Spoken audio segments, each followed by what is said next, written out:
کل مسئلہ گزر چکا ہے کہ احتکار مکروہ ہے، لیکن احتکار مطلقاً مکروہ نہیں ہے۔ میں نے کہا تھا کہ شہر یا شہر کی دیہات سے میں غلہ خریدوں، اس کو ذخیرہ اندوزی کرنا منع ہے۔ اور اگر میں نے اپنی زمین میں غلہ اگایا، یعنی یا میں نے دور شہر کراچی سے گندم منگائی، تو اس کو ذخیرہ اندوزی کرنے میں حرج نہیں ہے، کیونکہ اہل شہر کا حق اس دونوں گندموں سے وابستہ نہیں ہے۔ پہلی گندم میری زمین کی ہے اور دوسری گندم کراچی کے ہے، جس کے ساتھ اس شہر کے باشندوں کا حق متعلق نہیں ہے۔ تو اگر انسان اپنی زمین میں گندم اگا کر ذخیرہ کرے یا دور شہر سے گندم منگا کر ذخیرہ کرے تو یہ منع نہیں ہے، کیونکہ اہل شہر کا حق ان دونوں کے وابستہ۔ ومن احتکر، جو ذخیرہ بنا لے، غلۃ زیعتہ، پیداوار غلہ اپنی زمین کی، او ما جلبہ من بلد آخر، او یا وہ غلہ ذخیرہ بنا لے جو اس نے لایا ہو دور شہر سے، فلیس بمحتکر، یہ ذخیرہ اندوزی نہیں ہے۔ اما الاول، اپنی زمین کی گندم ذخیرہ اندوزی کیوں نہیں ہے؟ کیونکہ وہ خالص حق مالک کا ہے، متعلق نہیں ہے اس کے ساتھ حق عوام کا۔ الا ترینا، تم نہیں دیکھتے، ان لہ الا یزرع، صاحب عرض کا یہ حق ہے کہ زمین میں کاشت ہی نہ کرے۔ تو جب کاشت نہ کرنے کی اجازت ہے تو غلہ روکنے کی بھی اجازت ہے۔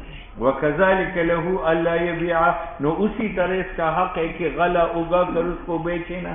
وَأَمَّا الثَّانِي، اور ارچی دور شہر کا غلہ ہے اس کی ذخیرہ اندوزی جائز ہے۔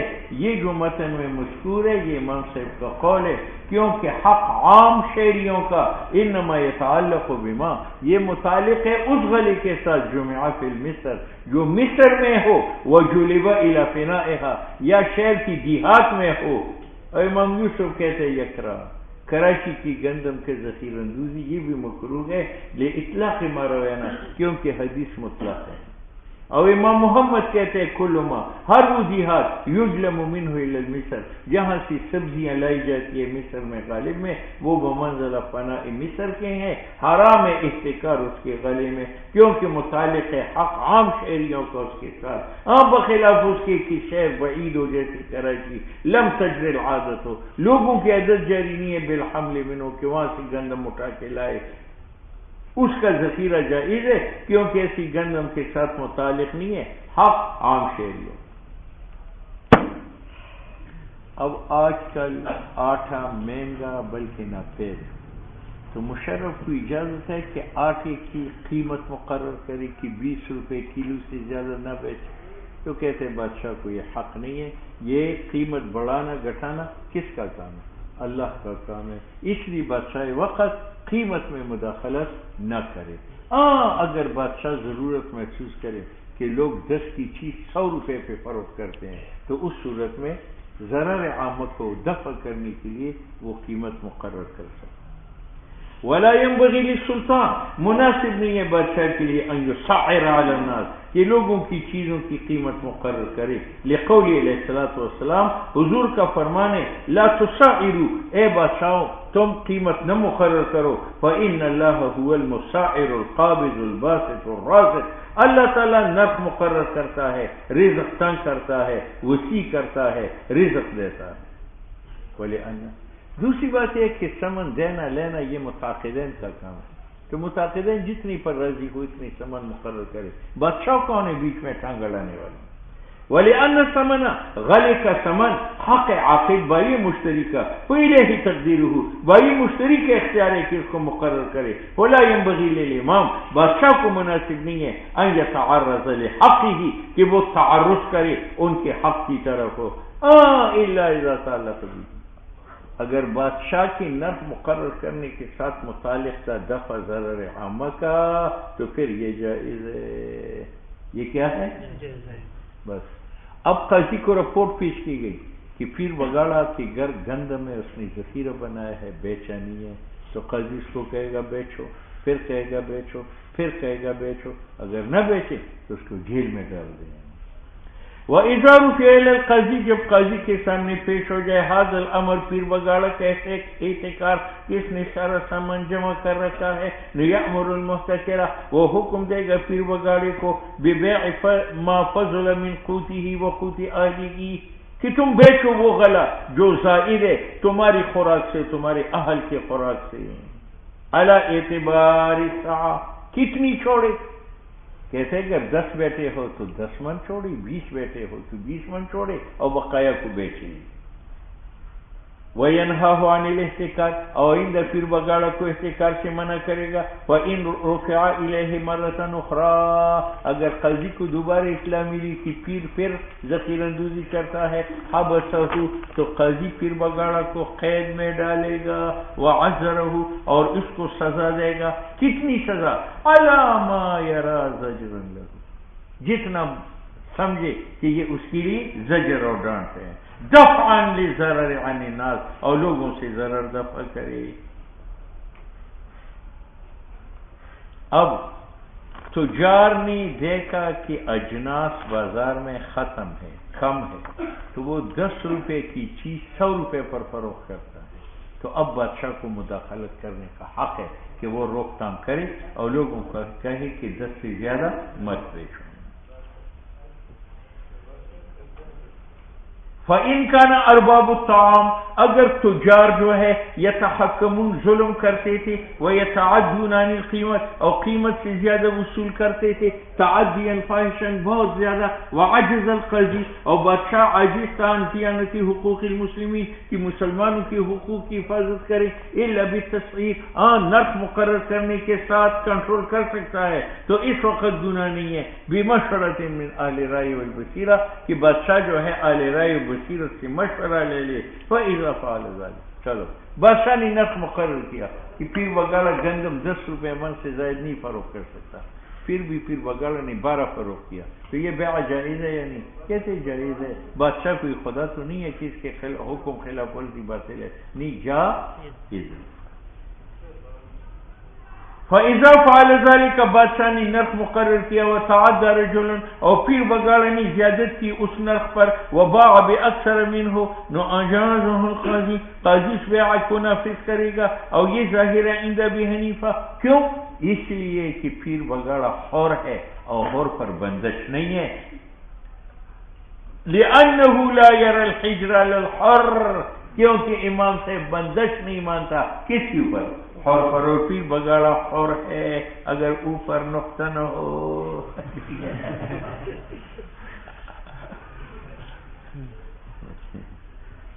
اس کا نقطہ اوپر ہوتا ہے زور نیچے نکلتا ہے وَكَذَا عِزَّهُمَا اور صاحبین کی نزدیک بھی یہ بیع نافذ ہے إِلَّا أَن يَكُونَ الْحِجْرُ عَلَى قَوْمٍ بِعَيَانِهِ اگر بادشاہی وقت معین قوم پر بندش کرے مروت پر کرے اب مروت 10 سے 11 پر نہیں فروخت کر سکتا اگر ہجر ایک قوم معین پر ہو وَمَنْ بَاعَ مِنْهُمْ بِمَا قَدَّرَ الْإِمَامُ صَحَّ اور جو بیچے گا اپنی گندم اسی قیمت کے ساتھ جو امام نے مقرر کیا یہ بیع صحیح ہے لِأَنَّهُ غَيْرُ مُكْرَهٍ عَلَى الْبَيْعِ یہ مکرہ علی البیع نہیں ہے نہیں چاہتا تو نہ بیچ وَهَلْ يَبِيعُ اب قاضی کو پتہ چلا کہ پیر بگاڑا کے گھر گندم ذخیرہ ہے تو وہ اس کی اجازت کے بغیر وہ گندم فروخت کر سکتا ہے یعنی تو بعض نے کہا کر سکتا ہے اور بعض نے کہا نہیں کر سکتا وَهَلْ يَبِيعُ الْقَاضِي اور آیا قاضی بیچ سکتا ہے محتکر سے اس کا طعام بغیر اس کی رضا کے نقیل هو الاختلاف الذي عرف في بيع مال المديون مجھ پر پیر بگاڑے کا قرض ہے اور میرا یہ گدھا ہے تو قاضی میرا گدھا میری مرضی کے بغیر بیچ کر قرض ادا کر سکتا ہے تو ایک مذہب یہ ہے کہ کر سکتا ہے ایک مذہب یہ ہے کہ وکیل یبیع بالاتفاق کیونکہ امام صاحب وہ بندش جائز سمجھتا ہے لدفع ضرر عام او هذا كذلك اور یہ بیع اس طرح ہے اس میں دفع ہے ضرر عام ويكره بيع الصلاة في ایام الفتنہ ہندوستان کے ساتھ جنگ شروع ہے بزرگوں نے ریون سے سارا اسلحہ ہندو کے ہاتھ بیچا اور کہتے ہیں ہم خدا کی راہ میں نکلتے ہیں، یہ حرام ہے، یہ کیا ہے؟ حرام، یہ ہندو کی مدد ہے، بیچو نہ بلکہ استعمال کرو۔ اور مکروہ ہے کہ بیچی پیر بگاڑا اپنا اسلحہ فی ایام الفتنہ، جنگ کے دنوں میں، ٹھیک ہے، مانا ہو، لیکن اس کافر کے ہاتھ بیچنا ناجائز ہے جو کافر جنگجو ہو یا جنگ کی تدبیر سکھانے والا بوڑھا ہو، اور اگر عورت کے ہاتھ بیچے، کافر بچے کا ہاتھ بیچے تو وہ جائز ہے، کیونکہ وہ دونوں نہ لڑاکے ہیں نہ لڑاکے کو مشورہ دینے والے۔ مانا متن کا یہ ممن اس کافر پر جائز نہیں ہے، یعرف کی معلوم ہو کہ یہ اہل جنگ میں سے ہے۔ یہ بیعہ کیوں نہ جائز ہے؟ کیونکہ یہ سبب ہے الی المعصیت، جنگ کرنے کا۔ وَإِنْ كَانَ لَا يُعْرَفُ أَنَّهُ مِنْ أَهْلِ الْمَدِينَةِ فتنہ، اور اگر یہ معلوم نہیں تھا کہ یہ جنگجو ہے، نو گناہ نہیں ہے بذالک اگر اس کافر کے ہاتھ بیچا جائے، کیونکہ احتمال ہے اللہ یستعملوا فی الفتنہ کہ وہ اصلی کا استعمال جنگ میں نہ کرے، فلا یکرہ بے شک۔ ولا باس ببیع العسیر، میں نے انگور نہ چھوڑا، وہ نچوڑ شدہ پانی جو ہے وہ شراب تو نہیں ہے لیکن آئندہ اس سے شراب بن سکتی ہے۔ اب اس انگور سے نچوڑ شدہ پانی کا بیچنا جائز ہے یا نہیں؟ کہتے جائز ہے، کیونکہ جس وقت میں بیچ رہا ہوں وہ شراب تو نہیں ہے، آپ لے رہے ہیں وہ شراب تو نہیں ہے، آگے اس سے شراب بنانا وہ مشتری کا کام ہے، اور مشتری فاعل مختار ہے، اس کی ذمہ داری ہے۔ میں ٹی وی لے لوں تو ٹی وی خریدنے کا تو میں گنہگار ہوں، آگے بچے گانے سنیں گے، سننے کا میں گنہگار نہیں، وہ ان کا کام ہے۔ بات سمجھ میں آئی؟ اسی طرح پوسٹ کاسٹ کرنا یہ جائز ہے، لیکن آگے سے ہیروئن بنانا، افیون بنانا، یہ بنانے والوں کا کام ہے، کاشتکار کا گناہ نہیں ہے، وہ کاشت بھی کر سکتا ہے، فروخت بھی کر سکتا ہے۔ ولا باس ببیع العسیر، اور گناہ نہیں ہے اگر بیچے جائے انگور کا نچوڑ شدہ پانی ممن اس پیر بگاڑا کے ہاتھ، یعلم کہ میں جانتا ہوں کہ یہ سے خمر بنائے گا، کیونکہ معصیت لا تقام بعین کی، وہ انگور کی پانی میں نہیں ہے، بل بعد تغییری ہی، وہ تب کہ اس میں تغییر لائی جائے، بخلاف بیع الصلاۃ فی ایام الفتنہ، جو تمانچہ میں نے آپ کو دیا ہے کافر اسی کو استعمال کرتا ہے، اس لیے جنگ کے دنوں میں اسلحہ بیچنا جائز نہیں ہے، اور عصیر کا بیچنا جائز ہے، لأن المعصیۃ تقوم بعینہ، کیونکہ جنگ عین اسلحہ سے ہو رہی۔ ومن اجر بیتھا، یہ میرا گھر ہے اور پیر بگاڑا آتش پرست ہے، یہ مجھ سے کرائے پہ لیتے ہیں کہ یہاں آگ بلے گی میں سجدہ کروں گا تو مجھے کرائے پر دینا جائے، یہ میرا گھر ہے، اور پیر بگاڑا عیسائی ہے اور یہ مجھ سے کرائے پر لیتا ہے کہ میں یہاں گرجا بناؤں گا اور اس میں عبادت کروں گا تو میرے لیے کرائے پر دینا جائز ہے۔ بات سمجھ میں آئی؟ لیکن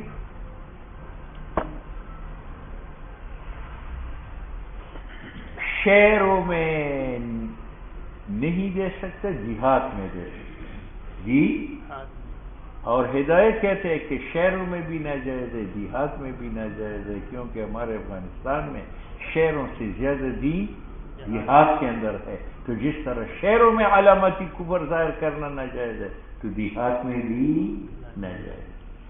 ومن اجر بیتا، ایک آدمی اپنا مکان کرائے پر دیتا ہے، لیتخذ فیہ بیت النار، تاکہ اس میں آتش پرستی ہو، او کنیسہ او بیعہ، یا گرجا اور یہود کا عبادت خانہ ہو، یا اس میں شراب کی دکان کھول دی جائے، فلا باس بہ، ھذا عند بابا جی۔ وقال صاحبین کہتے ہیں لا ينبغي ان یکریہ، مناسب نہیں ہے کہ انسان مکان کرائے پر دے دے، لشیء من ذالک، آتش پرستی اور کنیسہ، بیعہ اور خبر کی دکان کے لیے، کیونکہ یہ مدد ہے علی المعصیت۔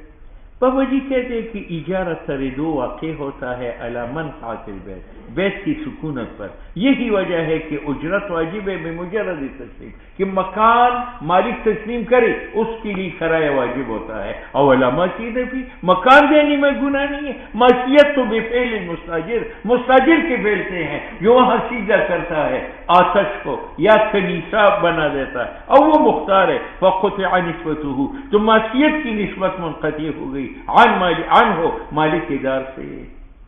انما قیدہ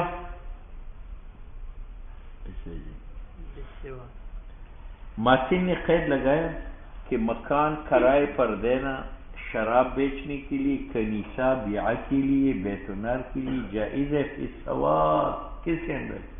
دیہات میں۔ معلوم ہے کہ شہروں میں دینا جائز ہے، اور صاحب ہدایت کہتے ہیں ہمارے افغانستان کی دیہات میں بھی ناجائز ہے، کیونکہ دیہات میں جو دین ہے شہروں میں وہ دین نہیں ہے۔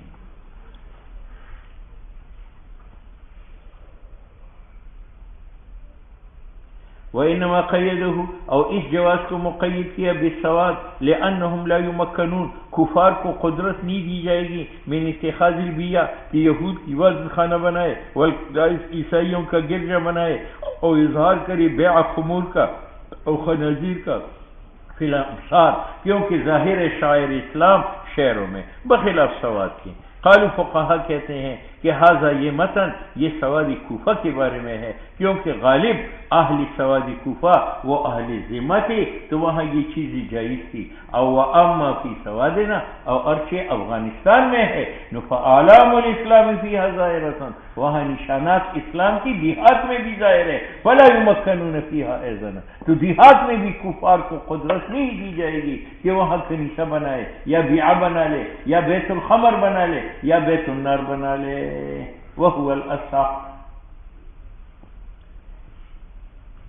پیر بگاڑا جو ہے پانڈی ہے، اسٹیشن میں گھومتا ہے، جب کوئی گاڑی سے اترتا ہے اس کا سامان اٹھا لیتا ہے، اس کا سامان اٹھا لیتا ہے، ٹھیک ہے۔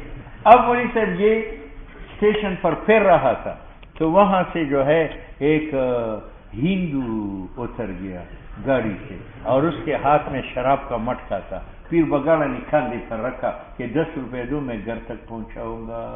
تو پیر بگاڑا کے لیے شراب کا اٹھانا جائز ہے یا نہیں؟ کہتے بالکل جائز ہے، ٹھیک ہے۔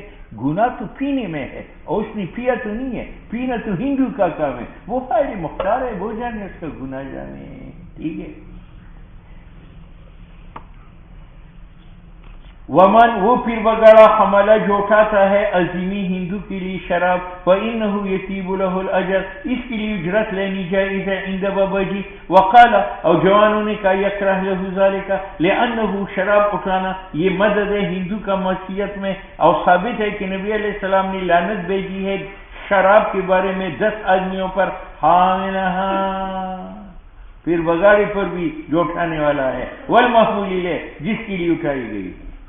بابا جی نے کہا اٹھانا جائز ہے، معصیت کی شرب ہر شراب پینے میں ہے، اور پینا وہ فعل ہے فاعل مختار کا جو ہندو ہے۔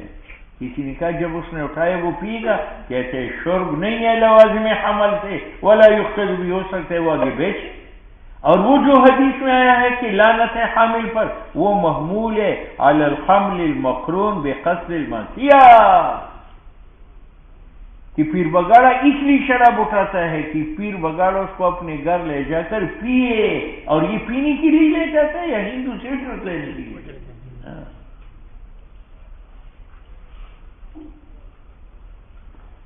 ایک مکہ مکرمہ کی زمین ہے، ایک مکہ مکرمہ کی عمارات ہے، زمین بیچنا مکروہ، مکان عمارت بیچنا صاحبین کے نزدیک مکروہ ہے، امام صاحب کے نزدیک جائز ہے، ولا باس، گناہ نہیں ہے اگر بیچ دیا جائے عمارت بیوت مکے کا، ہاں مکروہ ہے بیع عرضے کا، وہذا عند بابا جی۔ وقال، صاحبین نے کہا لا باس ببیع عرضها اذن، گناہ نہیں ہے اگر اس کی زمین بیچی جائے، ایزن جس طرح مکان بیچنے میں گناہ نہیں ہے تو زمین بیچنے میں بھی گناہ نہیں ہے۔ امام صاحب کی بھی ایک روایت ہے، لأنها مملوکۃ، کیونکہ ارض مکہ لوگوں کا مملوک ہے، اور مملوک کی بیع جائز ہے۔ لہم، صاحبین کی دلیل،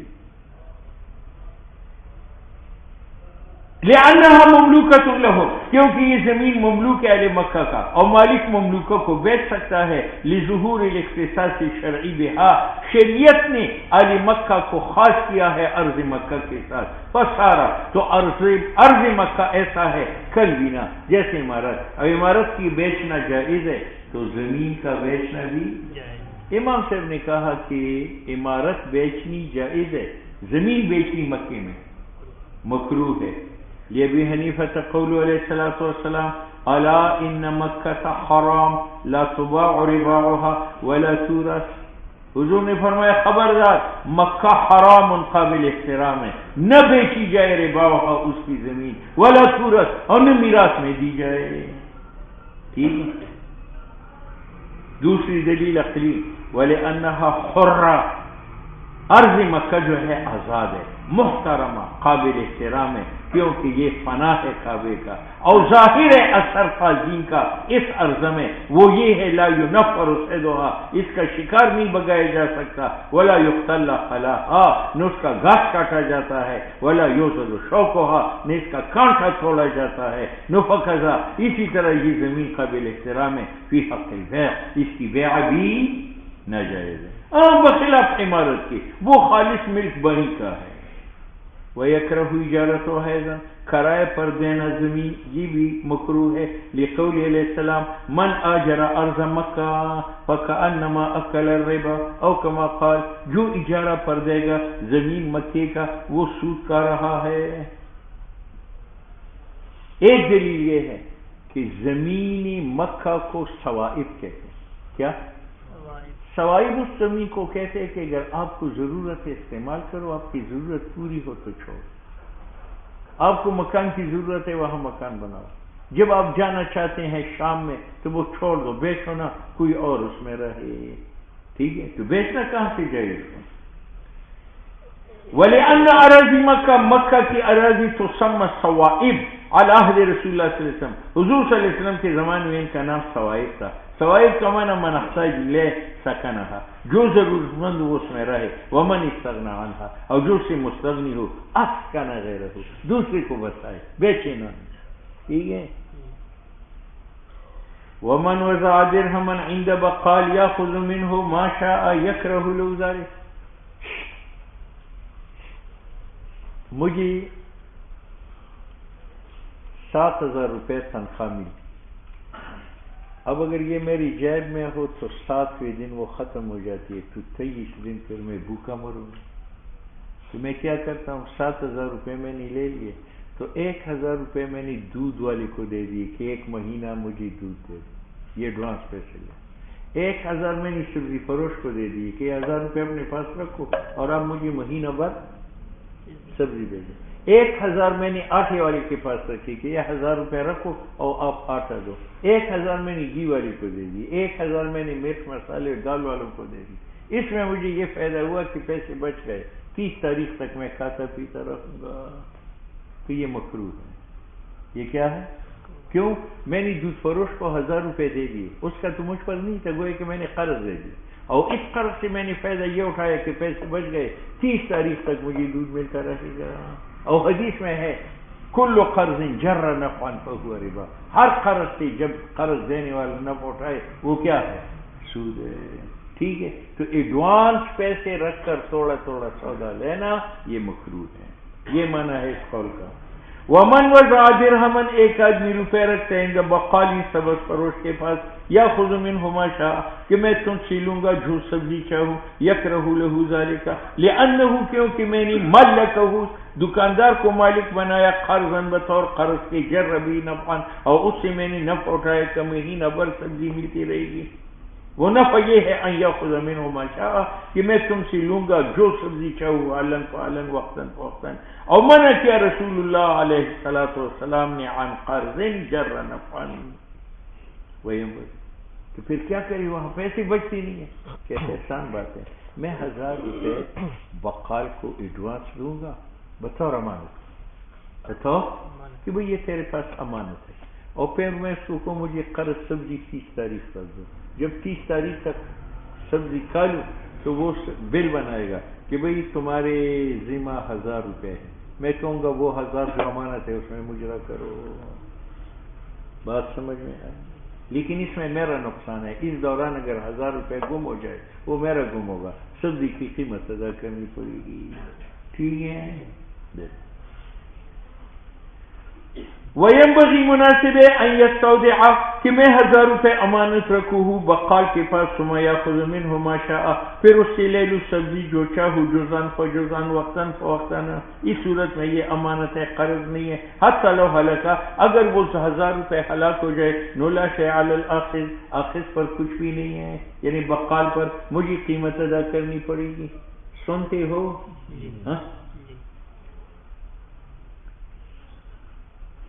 شیخ القرآن تفسیر بیان کرتا ہے، طالب علم بین السطور وہ تفسیری نکات لکھتے ہیں تو یہ جائز ہے یا نہیں ہے، تو کہتے ہیں یہ مکروہ ہے.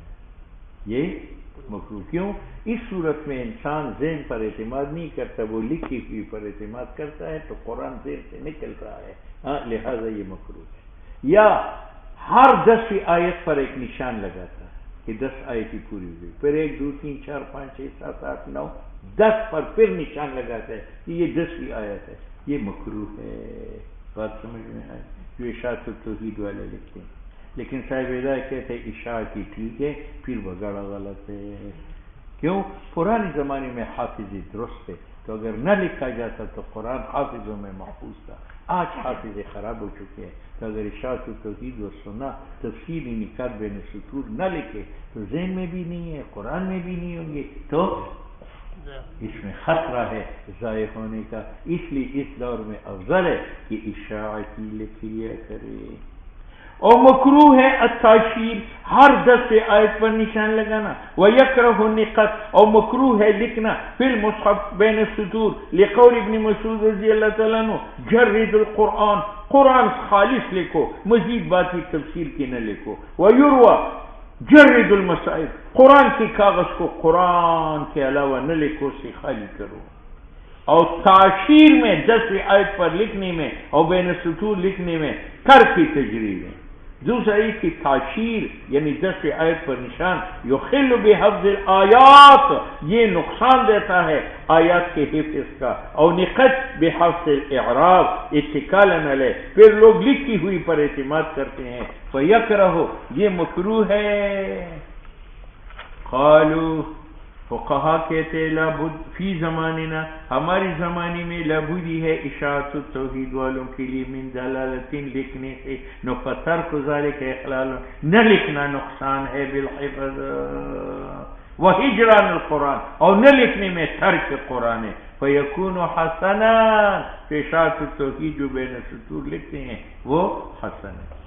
ولا باس بتحلیت المصاحف، قرآن کے ساتھ آپ سونے کا پانی لگاتے ہیں، پھول وغیرہ لگاتے ہیں تو یہ جائز ہے.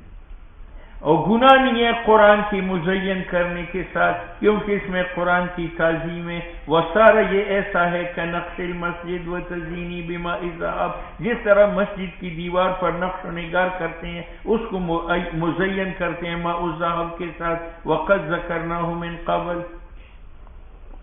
ولا باس، ولا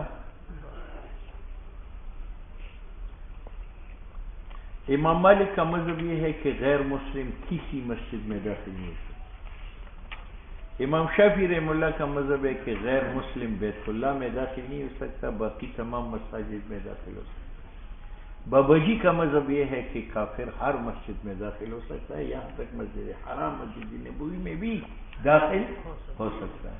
تو امام شافعی رحمہ اللہ کا مذہب یہ ہوا کہ تمام مساجد میں کافر کا داخلہ جائز ہے، صرف مسجد حرام میں ناجائز ہے. امام مالک فرماتے تمام مساجد میں حرام ہے. امام ابو حنیفہ فرماتے تمام مساجد میں کافر کا داخلہ جائز ہے، یہاں تک کہ مسجد حرام میں بھی جائز ہے.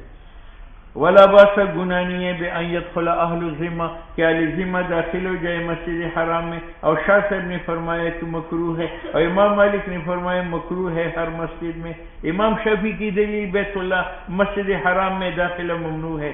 اللہ کے ارشاد ہے انما المشرکون نجس، مشرکین نجس ہے. فلا يقربوا المسجد الحرام، وہ مسجد حرام میں داخل نہ ہو بعد عامهم هذا، فتح مکہ کے بعد. ٹھیک ہے. دوسری دلیل عقلی، کافر لا یخلو عن جنابت، پھر بغالت کی طرح جنابت سے خالی نہیں ہے. لأنه لا يغتسل اغتسالا، وہ ایسا غسل نہیں کرتا یخرج عنها کہ اس کو جنابت سے نکالے. غرغرہ نہیں ہے، استنشاق نہیں ہے. اول جنوب یجنب المسجد، اور جنوب کو دور رکھا جاتا ہے مسجد سے، وبہذا یحتج مالک، اور یہ امام مالک کی دلیل ہے کہ جب یہ جنابت میں ہے تو جنوب کا صرف بیت اللہ میں داخلہ ممنوع نہیں ہے، تمام مساجد میں، اور تعلیل بھی نجاست عام ہے تو شامل ہے مساجد کلھا، ہمارے نزدیک تمام مساجد میں داخل ہو سکتا ہے، یہاں تک کہ مسجد حرام میں بھی کافر جا سکتا ہے۔ وَلَنَا مَرُوِيَا ان نبی علیہ السلام انزلہ، نبی علیہ السلام نے اجازت دی اور اتار دیا وفد ثقیف کا فی مسجد ہی مسجد نبوی میں، حالانکہ وہ کفار تھے۔ دوسرا یہ کہ وَلِأَنَّ الْخُبْثَ نجاست ان کے عقیدے میں ہے، تو یہ نجاست نظریہ تھی، یہ مؤذی نہیں ہے الی تلویث المسجد کہ مسجد کو ناپاک کرے۔ اور آیت میں جو آیا ہے لا یقرب المسجد، تو اس سے مراد دخول غلبتاً ہے، یعنی غالب ہو کر داخل نہ ہو جائے، ذلیل ہو کر۔ اور ایک محمول ہے علی الحضور، کفار کے داخلہ پر، استعلاء و استعلاء، تکبر و غلبہ کی صورت میں۔ یا لا یقرب المسجد الحرام کا معنی یہ کہ پہلے مشرکین ننگا مسجد حرام میں جا کر طواف کرتے تھے، تو اب فرمائے کہ اب ننگا حالت میں وہ نہیں جائے۔ او طائفین عرات کما كانت عادتهم فی الجاہلیہ، وَيَكْرَهُ استخدام الخصیان، استخدام الخصیان، ایک آدمی خصی ہے، اس کو آپ گھر میں باورچی بناتے کہ کھانا پکاؤ تو یہ مکروہ ہے، کیوں؟ باورچی اعلیٰ اعلیٰ چیزیں چوری چھپے کھاتا ہے، تو اگر خصیوں کو باورچی خانے میں نوکر بنانا جائز ہو جائے تو پھر بگاڑا بھی اپنے آپ کو خصی کرے، ہاں کہ یار کھانا تو مل جائے گا، ٹھیک ہے، تو اس اور یہ تغییر لخلق اللہ ہے، لہذا خصی سے مطبخ کا کام لینا جائز نہیں ہے۔ اور مکروہ ہے نوکر بنانا خصی کا، کیوں؟ لأن رغبت، اگر لوگ رغبت کریں ان کے خادم بنانے میں، حس الناس، یہ دوسرے لوگوں کو، پیر بگاڑا کو ابارنا ہے، علی ھذا الثنی، کہ تم بھی اپنے آپ کو خصی کرو، او ہوا مصلۃ محرمۃ، حالانکہ یہ مصلح ہے، یعنی تغییر لخلق اللہ ہے۔ ولا باس باحصاء الحمی بہائم،